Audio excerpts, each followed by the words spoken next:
Halo kawan-kawan semuanya yang menyaksikan Bintang Mulia Homeschooling Channel. Terima kasih Anda menyaksikan ini karena memang berlangganan atau mendapatkan saran algoritma dari YouTube.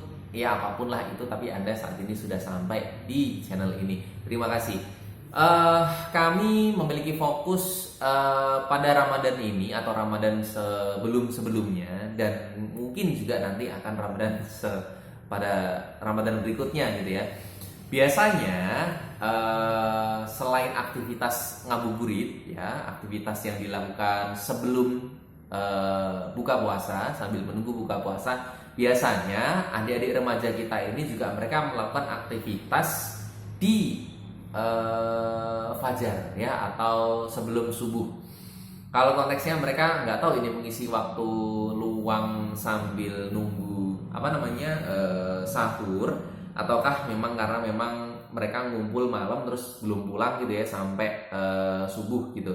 Cuman yang kita soroti adalah biasanya sudah mulai muncul tawuran, ya kan?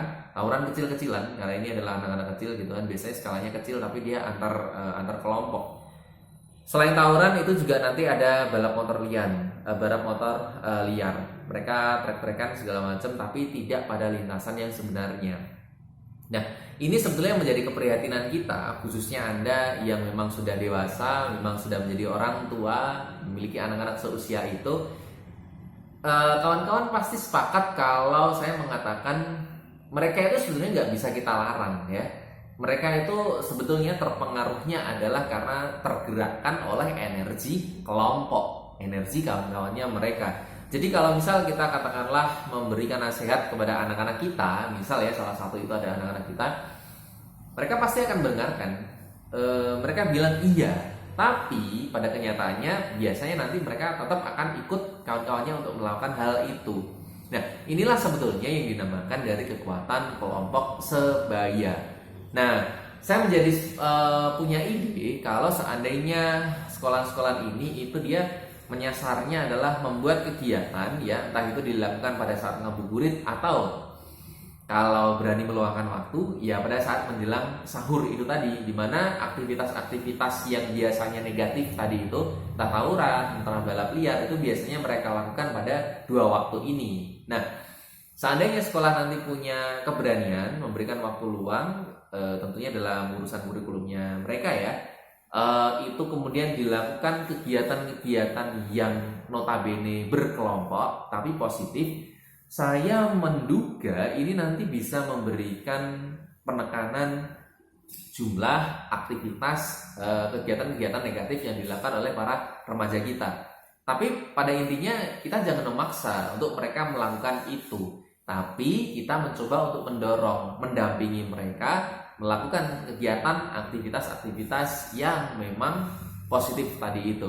Saya yakin Bapak Ibu guru kita tidak kehabisan ide, termasuk ketika ingin menggandeng kerjasama dengan kelompok sosial-sosial lainnya ya. Hal yang bisa dilakukan, contoh misal berbagi buka puasa bersama dengan anak-anak yang kurang mampu. Lalu kemudian kalau pas acara sahur misal hal yang sama bisa dilakukan ya, berbagi makan sahur, atau mungkin mereka melakukan aktivitas yang memang berkesenian tapi tidak boleh mengganggu masyarakat ya, dan itu diminta untuk disusun secara rapi, ada kepanitiaannya, ada orang yang mengatur anggarannya, bagaimana nanti cara kita untuk mencari donasi. Bayangkan ya, hal kegiatan sesederhana itu dengan perencanaan yang kompleks tadi, melibatkan beberapa orang yang harus dikoordinasi satu dan lainnya. Saya yakin ini nanti akan mengarahkan mereka kepada satu hal yang positif dan mereka tidak merasa untuk digurui. Karena pengalaman kami di Bintang Mulia Homeschooling untuk mengajar anak-anak seusia SMP dan SMA, itu ternyata mereka memang tidak suka untuk dipaksa, untuk digurui, kamu harus seperti ini, kamu harus melakukan ini. Mereka ternyata emang nggak mau. Itu bertolak belakang dengan sifat-sifat keabegiannya mereka yang sedang baru muncul tumbuh-tumbuhnya.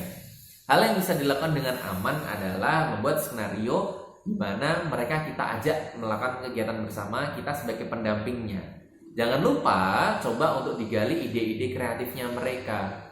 Mereka punya ide apa? Mereka punya saran apa untuk menyemarakkan kegiatan ini? Siapa tahu nanti muncul ide baru dan teman-teman ini atau dia yang memberikan ide mau melakukan eksekusinya. Nah, ini pasti akan jauh lebih bagus ketimbang nanti yang turun tangan adalah kepolisian, ya. Ketika mereka ada tawuran, kepolisian bawa satu bala bantuan, mereka diangkut. Balap liar sama bawa bala bantuan, polisian, mereka diangkut beserta kendaraan sepeda motornya. Kan repot. Apalagi kita juga sering melihat dari tayangan-tayangan media sosial, anak-anak yang balap liar ini ternyata safety-nya itu sama sekali nggak ada. Dari mulai motor ya, entah mekaniknya dia dapat dari mana, bengkel-bengkel kepercayaan mereka, motornya juga nggak nyaman, nggak aman, pengendaranya pun juga sama, helm ya, pelindung tangan, kaki, siku segala macam itu mereka nggak pakai. Dan biasanya pengalaman untuk bawa motor kenceng mereka biasanya minim. Makanya kalau ada video dan mereka itu nabrak, jatuh, netizen luar biasa seneng minta ampun ya. Astagfirullah.